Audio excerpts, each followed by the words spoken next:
les hommes, quel que soit l'âge que vous ayez, même si vous ne voulez pas l'avouer, vous aimez les femmes indépendantes. Oh mais là je dahack. Pas d'amis, pas de famille, pas de mec.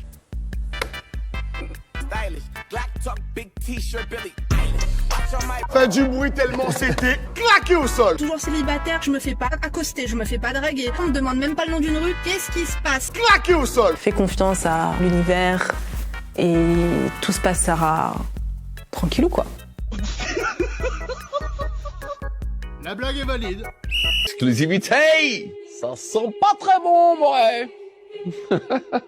Salut, j'espère que tu as la forme. Dans cette vidéo, on va voir les femmes de 40 à 50 ans, toujours célibataires. Il y a plusieurs raisons possibles de leur célibat. On va voir ça tout de suite. Avant, n'oublie pas de t'abonner pour être alerté des prochaines vidéos. On commence tout de suite, c'est parti. On va parler des femmes de 40 à 50 ans célibataires dans sa globalité. On va pas parler de, par exemple, si elle a perdu son mari ou s'il y a eu divorce, mais plutôt des femmes de 40 à 50 ans qui n'ont toujours rien construit et qui passent de relation en relation, qui se demandent pourquoi les hommes ne veulent pas rester et construire avec elles. Celles qui n'ont rien construit pendant tout ce temps et attendent toujours le prince charmant. C'est peut-être car elles sont convaincues de certaines choses qui sont fausses. Par exemple, elles sont convaincues que les hommes aiment les femmes indépendantes. Ça fait 30 ans qu'elle est indépendante, mais il n'y a aucun rapport avec son célibat. Pardon, monsieur. Oui.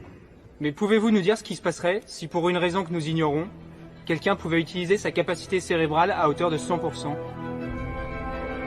Vous dites 100%.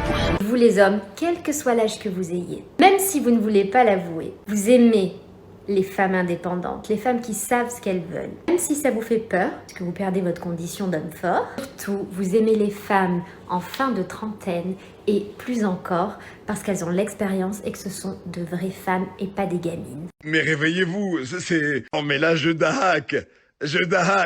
La porte, yes. Clac, yes. Donc au final, elles choisissent des hommes qui au final ne leur convient pas, car elles ont cette vision de femmes indépendantes, etc. Donc les hommes qu'elles vont choisir sont généralement en accord avec elles. Et généralement, c'est des hommes pas très masculins, on va dire, pour rester poli. Ou soit elles restent célibataires un très long moment, mais au bout d'un moment, ça finit toujours par peser. Et c'est normal, je l'ai expliqué dans ma dernière vidéo. Elles auront toujours besoin de partager. Il y a plein de besoins que tu ne peux pas combler seul. Là, le soir de Noël, je suis seule à regarder Netflix. Pas de plan, pas d'amis, pas de famille, pas de mec.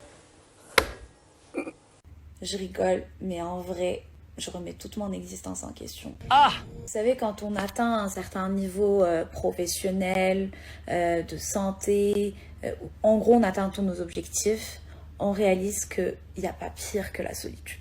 Il n'y a pas pire que de se dire... Il n'y a personne avec qui on peut partager notre journée, avec qui on peut parler après le taf. J'avais tendance à voyager toute seule. J'étais dans 30 pays toute seule. Et là, même voyager, ça me donne même plus envie parce que je me dis, c'est bon. J'étais toute seule. À quoi bon, quoi. Donc oui, ça devient de plus en plus dur. Malgré tout ce qu'on peut se dire. Ouais, je fais ce que je veux quand je veux, la liberté c'est cool, nanani nanana. Dans le prochain extrait, on va voir encore une femme célibataire qui ne comprend pas pourquoi à son âge, c'est la seule de ses copines à être célibataire. Si vous suivez mes vidéos, elle est censée vous rappeler quelque chose. J'avais déjà fait une vidéo sur elle. Vous savez ce qui me chagrine le plus de me retrouver à 46 ans, à nouveau célibataire, après 4 ans de relation, c'est d'être la seule de toutes mes amies à être à nouveau célibataire.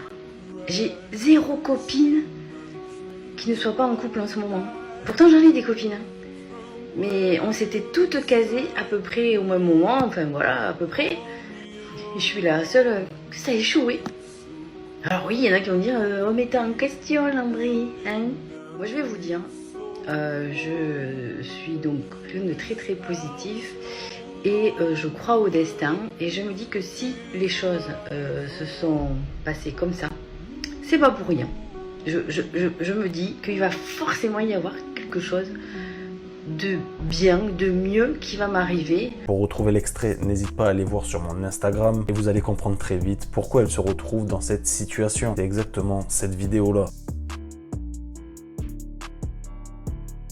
C'est C'est abusé, je trouve. Comme on voit de plus en plus de femmes de plus de 30 ans sur les réseaux. Et si vous faites le comparatif, il y a bien plus de femmes de plus de 30 ans que d'hommes dans cette tranche d'âge qui postent des vidéos. On se demande, mais elles n'ont pas autre chose à faire? Ah mais non, évidemment, elle n'a pas la famille, elle n'a pas construit de relation. Donc elle cherche la validation et l'intérêt des hommes sur les réseaux sociaux, comme les gamines de 20 ans. Que fait une femme célibataire à 40 ans sur TikTok?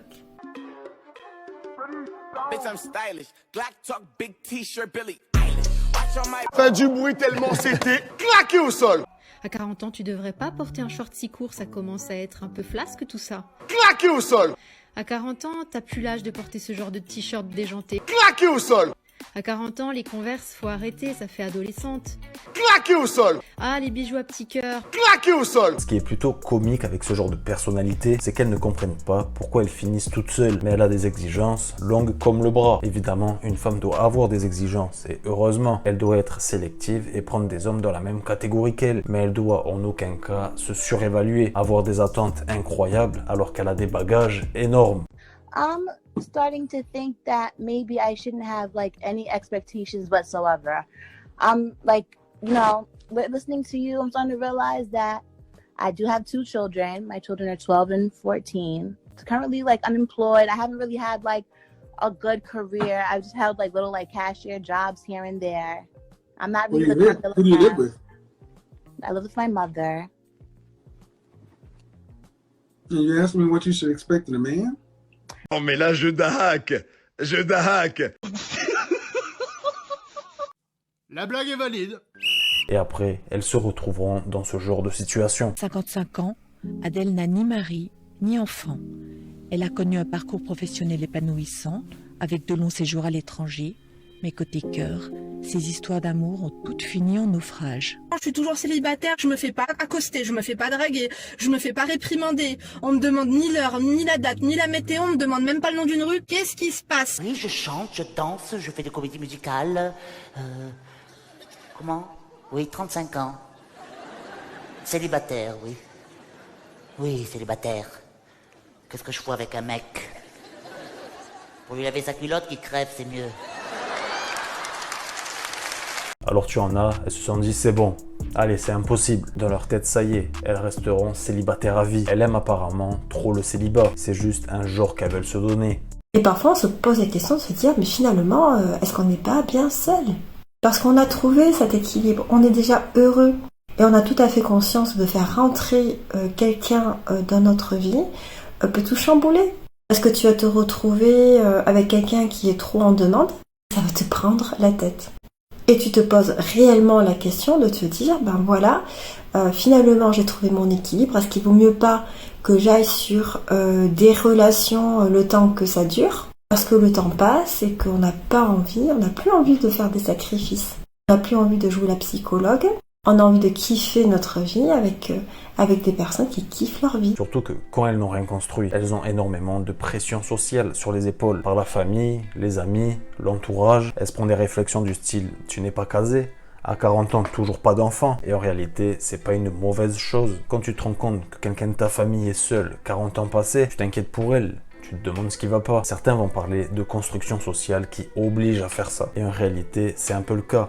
Mais c'est une bonne chose. Il ne faut pas qu'une femme de 40 ans, célibataire qui n'a jamais rien construit, devienne un exemple. Donc oui, c'est une construction sociale, mais ça n'a rien de négatif, comme certains veulent nous le faire croire. À 40 ans, t'as pas d'enfant, les repas de famille, c'est relou. Je pense, tu vois. T'es vieille fille, c'est ça, tu vois. C'est vrai. J'ai un peu l'impression aussi que le bébé, c'est presque, dans l'imaginaire collectif, la finalité et l'accomplissement d'une relation. Alors que mon Dieu, quel enfer, hein. C'est une bombe dans ton couple. Non, mais c'est vrai, vraiment, c'est horrible. La première année où tu as un enfant, et j'y suis, c'est horrible. Et pour en discuter avec énormément de nouveaux parents, mais c'est l'horreur. D'ailleurs, ça s'appelle le baby clash. Si vous saviez pas. Ah ouais. Et il y a énormément de couples qui se séparent la première année après avoir eu un enfant. Donc vraiment, c'est ça aussi qui m'énerve. C'est toujours ces projections de la société où ah mais c'est merveilleux, ils vécurent heureux, ils eurent beaucoup d'enfants. t'as beaucoup d'enfants, j'espère que t'as beaucoup de nounous, parce qu'en fait, vous vivrez pas heureux longtemps, tu vois. On va terminer en analysant 2 dernières vidéos. La première est sortie très récemment, il y a à peu près un mois. Elle représente bien le style de femme qu'il y a de plus en plus dans notre société. Des femmes de 30 ans ou plus qui n'ont toujours rien construit et qui pensent encore avoir le temps. J'ai déjà parlé dans ma dernière vidéo des conséquences d'avoir un enfant après 30 ans, mais elles pensent avoir énormément de temps. Même après avoir pris le mur. Pendant la vingtaine, on s'amuse, on profite, avec lui. Arrivé 30 ans et plus, maintenant elle recherche un bon parti. Mais les mecs qu'elles veulent ne les choisiront jamais. Donc elle devra se mettre avec des hommes qu'elle n'aime pas vraiment. Et plus le temps passe, plus le mur grossit. Et ça va devenir de plus en plus difficile pour elle. Je suis toute seule. Je vis seule depuis 5 ans maintenant. Et j'ai pas d'enfant, pas de chéri, je suis célibataire. Moi c'est Sarah Fatouma, j'aime bien dire les deux.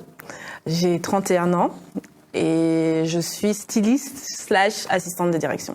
C'est pas vraiment un choix pour moi d'être seule. Je pense que tout le monde a envie d'être avec quelqu'un et d'avoir une relation stable. Et puis c'est un appui aussi dans la vie de tous les jours. La vingtaine côté relation, ça a été périlleux. Quand je pensais à moi, quand j'étais plus jeune, à 30 ans, j'aurais pensé qu'à mon âge, j'aurais déjà été mariée, que j'aurais déjà eu un enfant ou 2. Il s'avère que ça n'a pas été le cas. Je pense que quand j'avais la début vingtaine, oui, je voyais genre la trentaine, un truc de ouf et tout ça. Mais plus j'avançais dans l'âge, et moins je sentais la pression de l'âge. Je sais que à la fin de ma vingtaine, j'avais hâte de terminer. J'avais hâte de rentrer dans la trentaine. Beaucoup les amis qui essaient de te caser avec tous leurs potes célibataires. Tu vois la plupart de tes amis devenir maman maintenant. Tu vois la plupart de tes amis se marier, avancer dans la vie avec quelqu'un et ça donne envie. Et oui, et la société aussi, tu vois, et les réseaux sociaux. Les réseaux sociaux, le fait que tu vois tous les couples, les mariages, et puis tu es toujours la demoiselle d'honneur. Et puis, ouais, c'est ça qui met un peu la pression. C'est juste que là, je suis concentrée sur moi-même parce que je sais que c'est ça que je peux contrôler. Tu te dis, ouais, mais qu'est-ce que j'ai pas? Pourquoi pas moi? Pourquoi elle? Mais qu'est-ce qu'elle a plus de moi? Et puis, mais en fait, la personne n'a pas plus ou moins que toi, en fait. C'est juste qu'elle n'est pas toi. Perdre quelqu'un et que la personne part, c'est compliqué, mais c'est pas si grave. Enfin, je sais pas comment t'expliquer. C'est compliqué, ça fait mal, on stalk un peu l'ex, tu vois, on essaie de voir la nouvelle, on se dit, elle est pas si jolie que ça, en fait. Il a raté quelque chose. Tu te sens plus apaisé aussi, tu vois, quand tu te dis c'est pas si grave et que tu souhaites le meilleur à tout le monde. Parce que je pense que quand tu souhaites le meilleur à tout le monde et que tu veux le bien, du bien t'arrive aussi, tu vois. Dans la trentaine, je lui dirais, profite de ta vingtaine, kiffe, fais tout ce que tu as envie de faire. Et la trentaine, ça ira très très bien parce que tu te sentiras plus toi, tu découvriras et tu apprécieras pleinement la personne que tu es, même dans tes défauts. Et ouais, travaille sur toi. Si tu as des blessures à penser, fais-le. N'hésite pas à aller voir un thérapeute parce que beaucoup de gens négligent ça. Et le reste, fais confiance à Dieu, l'univers et tout se passera tranquillou, quoi. La blague est valide. Pour le dernier extrait, j'en avais déjà parlé de cette vidéo, mais là c'est un cran au-dessus. Même si elle a 30 ans, elle a un peu plus de chances de trouver le mec qu'elle veut. Mais ça rétrécit petit à petit. Et plus le temps passe, plus le mur grossit. À un certain niveau et à un certain stade, c'est terminé. Et ça le restera tout le temps. L'homme reste souvent la grille de lecture, enfin le regard par lequel on se sent être bien. C'est peut-être ça le problème, c'est surtout ça le problème que je voulais soulever. C'était comment est-ce que on peut s'affranchir du regard masculin pour exister de façon épanouie en fait. On a beau être féministe et vouloir s'affranchir de tout ça, c'est extrêmement difficile. Les hommes sont plus libres, ils choisissent généralement des compagnes plus jeunes aussi quand ils se remarient ou qu'ils vivent une deuxième relation longue. Passé 45 ans, de se retrouver en quête d'homme. 45 ans, c'est la deuxième partie de vie. C'est autre chose que la crise de la quarantaine, et c'est pas encore les problématiques physiologiques de la cinquantaine. C'est un âge assez charnière. Il y a démographiquement plus de femmes que d'hommes en France, et beaucoup. On pourra pas toutes trouver un compagnon. Donc en partant de cette réalité, je pense qu'il faut s'organiser le plus vite possible. On se sent obsolète comme un produit périmé en fait. Bon, c'est la fin de la vidéo. N'oublie pas de t'abonner et de liker la vidéo. N'hésite pas à venir me rejoindre sur Instagram pour voir l'extrait de tout à l'heure. Je te dis à la prochaine, il y a du très lourd qui arrive. Ciao.